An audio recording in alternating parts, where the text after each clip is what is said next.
Cześć, jestem Bartek. Zrobię dla Sebagra deck profile lidera Pan. Gram tym deckiem już dosyć długo, pewnymi sukcesami. Z reguły zajmuję drugie miejsce, ale cały czas gdzieś tam w czołówce się znajduję. W Krakowie dwukrotnie i raz tutaj w Warszawie na Store Championship sklepu Gra. Deck jest już upgrade'owany o karty z nowego setu. Na razie nie jest ich za dużo, ale coś tam w miarę jak te karty nowe nabywam, staram się dokładać na bieżąco. Zacznę od standardu, czyli moje super combo. Każdy deck musi mieć swoje super combo. Ja akurat mam Handy Gearu, ponieważ gram czarnymi kartami.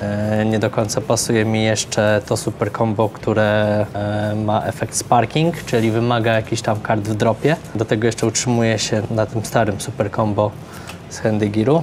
Gram akurat bardziej kontrolną wersją Pan, więc mam 4 Senzu. Senzu przydaje się zwłaszcza przeciwko taliom aggro, jak na przykład Hero Storm.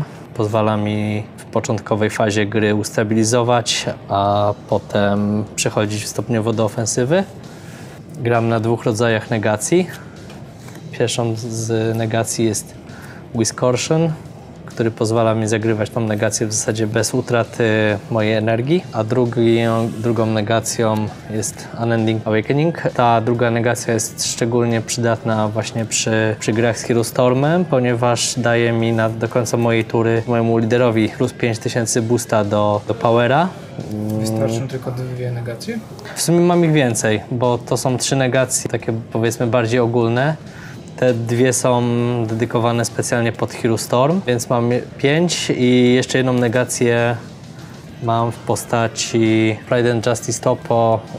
W momencie, w którym któryś z graczy jest Awaken, można go zagrywać za 2 energii. W przypadku Pan jest to szczególnie ważne, aby zagrywać battle cardy zarówno w swojej turze, jak i w turze przeciwnika, ponieważ każdorazowo, kiedy karta jest zagrywana i ma ona 15 000 powera lub więcej, pozwala mi umiejętność lidera dociągnąć kartę. W momencie, w którym któryś z liderów jest Awaken, tak jak mówiłem, koszt tej karty spada do 2. W momencie, w którym zagrywam tą kartę jako kontrę, ta karta idzie do mojej battle area, więc pozwala mi pociągnąć kartę. Czasem też wykorzystuję tą kartę do ataku za 2 energii, 20 000 powera.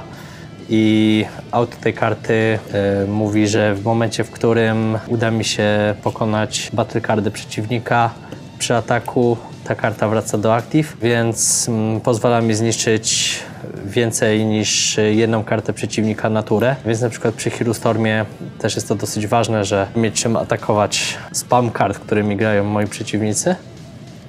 Więc w sumie tak naprawdę mam tych negacji w decku 8. Techowa karta Planeta M2. Dzięki tej karcie mogę zmniejszyć o 5000 wartość powera karty przy ataku. Jeżeli wartość powera karty spadnie do 0, ta karta przechodzi do dropa. W ten sposób między innymi radzę sobie z jakimiś tanimi blokerami, które często przeciwnicy zagrywają za darmo, a posiadają 5000 powera lub mniej. Następnie mam 2 sztuki karty Bodyguard Legic.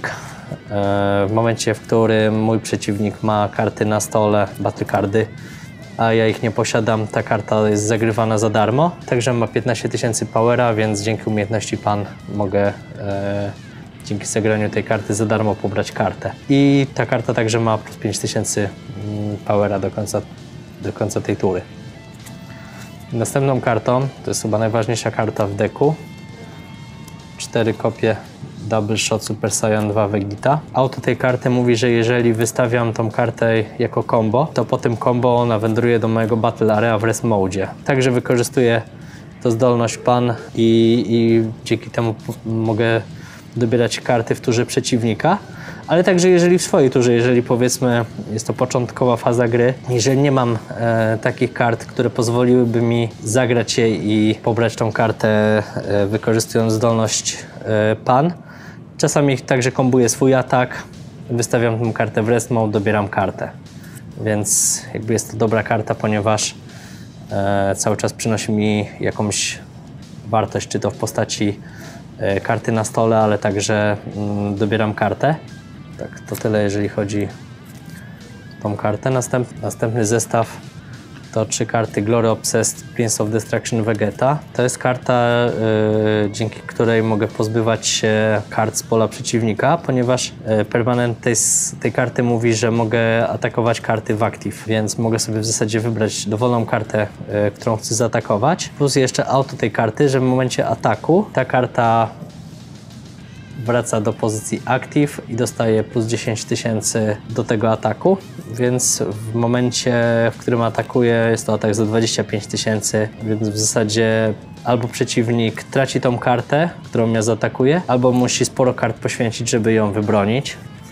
Następna karta to nowy dodatek, Hidden Power is Supreme Kai. Jest to karta z World Martial Art Tournaments. W zasadzie działa tak samo jak Champa, czyli przy combo daje double strike'a. Ja zdecydowałem się na tą kartę zamiast Champy, ponieważ kosztuje tylko 2 energii i ma 15 000 powera, więc w sytuacji, w której nie mam dostępnych innych zagrań na ręce, po prostu zagrywam tą kartę jako battle cardę, dzięki czemu mogę pobrać kartę. Jeszcze raz podkreślę, bardzo ważne jest to pobieranie tych kart z wystawiania moich battle card, ponieważ ten lider, dopóki nie zrobi Awaken, przy ataku nie pobiera żadnych kart. Więc początkowa faza gry, w momencie, w którym nie mamy tych battle card, nie mamy możliwości pobierania kart, jakby wykorzystując ten skill. Następny zestaw to mój zestaw Trunksów. Mam 4 kopie karty Intensifying Power Trunks. Jest to w zasadzie jedyny sposób, w którym mogę zrobić Self-Awaken, ponieważ auto tej karty mówi, że w przypadku ataku mogę pobrać kartę z mojego życia i ta karta dostaje boosta plus 10 000 powera i critical, więc razem, jeżeli to jest pierwsza karta, którą wystawiam grając pan, to mamy kartę 20 000 z criticalem za 1 energii, więc jest to dosyć sporo. Pozwala także przyplusować. No i drugim czynnikiem, dla którego gram tą kartą, jest to, że jest to Trunks GT i dzięki temu mogę w niektórych sytuacjach taniej zagrać ten zestaw kart, czyli jest to Chain Attack Trunks, jest to karta ze startera czerwonego. Ta karta może atakować karty w active, natomiast jej podstawową zaletą i głównie dlatego jest cały czas praktycznie widoczna w większości czerwonych talii w tym momencie, jest to, że mogę sobie przyzwać dowolną kartę powerem 15 000 lub więcej, lub mniej. Więc czyli też możesz na przykład tego Hidden is Supreme Kai zagrać tak. Więc tej karcie, bo nie mógłbyś tego zrobić z Champą. Nie mógłbyś go zagrać. Tak, na przykład. Natomiast w moim deku jest wiele kart, które mogę w ten sposób zagrać. Takimi jakby moim zdaniem najlepszymi zagraniami, które mogę wykonać dzięki temu Chain Attack Trunksowi, to jest przyzwanie Fearless Pan.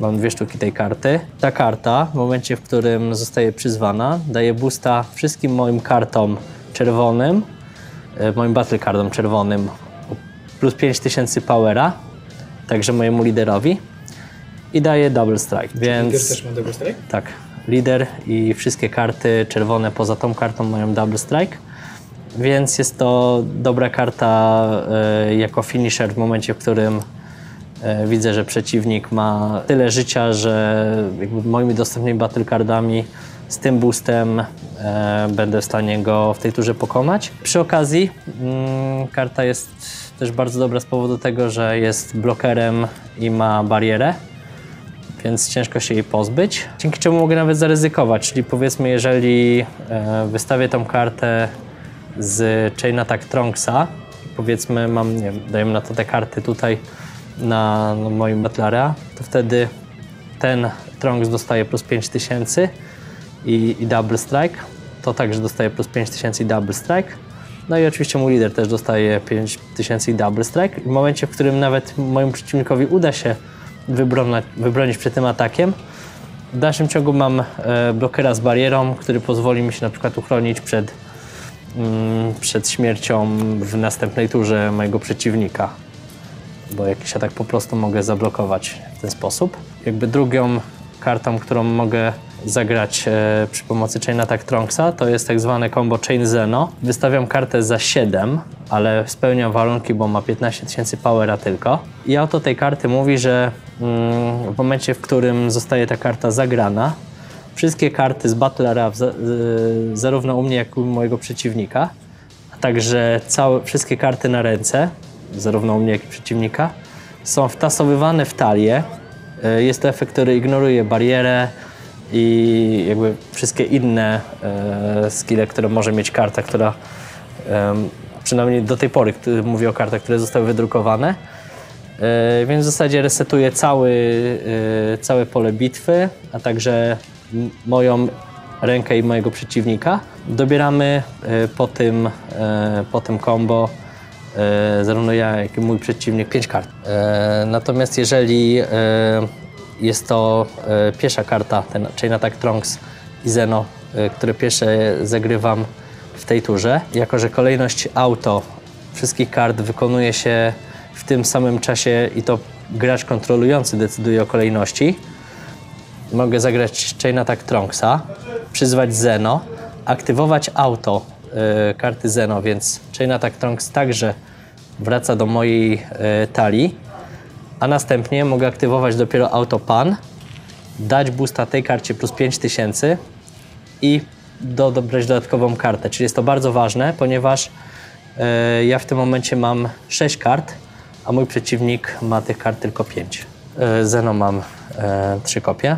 Następną kartą Forcing Hit jest to karta z Double Strike'iem, która pozwala mi zdobyć wiedzę na temat tego, co na ręce ma mój przeciwnik. Czyli pozwala mi jakby odesłać na czas mojej tury i jego następnej tury do warpa 2 battle cardy. Czyli na przykład w momencie, w którym widzę, że mogę już zaatakować tak, żeby to skończyło się już w tej turze, mogę na przykład odesłać super combo jakby do warpa, żeby zaatakować tak i skończyć grę.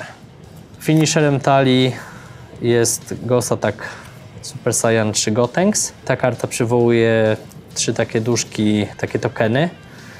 Każdy z tych tokenów ma 15 000 powera i w momencie, w którym ja mam 4 karty lub mniej na ręce, wszystkie te karty, w sensie wszystkie te tokeny plus Gotenks otrzymują Double Strike'a. Tak wyglądają te tokeny. One są z Ultimate Boxa. Więc jakby za 5 energii przywołuję 4 karty, 15 000 z Double Strike'iem, więc w tej turze albo mój przeciwnik zostaje bez życia, lub też, żeby przekombować się przez wszystkie moje ataki, traci bardzo dużo kart na ręce. Więc to jest mój finisher. No i na koniec pakiet moich czarnych kart. 3 promocyjne karty Supreme Kai of Time, Light's Guide. Auto tej karty, mój lider dostaje boosta plus 5000 i ciągnę kartę. A także jakby jeżeli jest to pierwsza karta, którą zagrywam w tej turze, otrzymuje ona boosta plus 5000 za pan i jakby dobieram drugą kartę. No i ostatnia karta to Max Saiyan Mysterious Warrior. I tylko jeden. Tylko jeden. Ta karta pozwala mi dowolną ilość kart do łącznego kosztu 5, poza blokerami, oczywiście poza kartami z barierą. No i także sama jest dobrym finisherem, ponieważ ma Double Strike. I to jest mój deck. Czy to jest fajny deck dla osób początkujących? Wydaje mi się, że tak, przy czym jakby zalecam jak najdłużej jakby każdą talią grać, ogrywać się i jakby dobierać kart zgodne ze swoimi preferencjami. Na przykład próbowałem grać także na kartach jakby zamiast tego finishera. Próbowałem grać na SSJ 4 Triple Flash. No ale nie do końca mi się tym dobrze grało, ponieważ nigdy nie mogłem dobrać odpowiednich kart do combo i mimo tego, że jakby zdaniem większości tamto combo jest lepsze, to pozostałem cały czas przy Gotenksie i gram jakby na nim. No i Gotenks daje duszki. Jeżeli masz mniej 4 karty, to jeszcze double strike'i. Tak jest. Masz praktycznie za darmo jednym ruchem 3 Dokładnie karty tak. z 15 000. Co prawda Triple Flash jest nienegowalnym atakiem z Triple Strike'iem, więc w momencie, w którym przeciwnik ma 3 karty, to jakby no nie może nic poradzić i zostaje zabity. Natomiast no, jeżeli chodzi o to, czy się nadaje do grania na początku, wydaje mi się, że jak najbardziej tak. Jaki jest mniej więcej koszt twojej wersji decku? Bo tam jest Fiery Les Pan, która jest dość droga jednak. No moja wersja jest akurat dosyć droga, ponieważ mam w niej kilka drogich kart. Właśnie tak jak wymieniłeś, Fearless Pan jest dosyć drogą kartą. Drogą kartą jest też Forcing Hit. Ten Chain Attack Trunks także osiąga dosyć wysokie ceny, ponieważ dostępna jest ta karta tylko w starterze, w którym są tylko jakby 2 kopie tej karty, natomiast moim zdaniem powinno się grać na 4. No i ta karta jest dosyć droga, jest to Glory Obsessed Vegeta. Ona jest dostępna w zasadzie tylko na turniejach, tak powiedzmy do dostania za darmo, lub jakby można sobie sprowadzić, ale koszt takiej karty to jest od w zasadzie 6 do 11 dolarów tej jednej karty, więc... Jakbyś miał przeliczyć na złotówki, ile ten twój deck kosztuje? No i oczywiście jeszcze mam Senzu, które teraz też obecnie Zawrotne kwoty nieraz. zawrotne kwoty potrafi. Nigdy tego nie liczyłem, także możemy się umówić, że policzę to w domu i gdzieś tam Sebastian w komentarzu umieści wartość tego deku. Dobra. To w takim razie dziękujemy za uwagę i za ten deck profile. Na pewno będzie bardzo pomocny dla wielu przyszłych pokoleń, między innymi również dla mnie, bo ja sobie gram pan bardziej budżetową, którą też wam przedstawię jako jakąś tam alternatywę dla Zeno, mam nadzieję. No i tyle. Dziękuję za uwagę. Dzięki. No i powodzenia dalej. Cześć, dzięki. Cześć.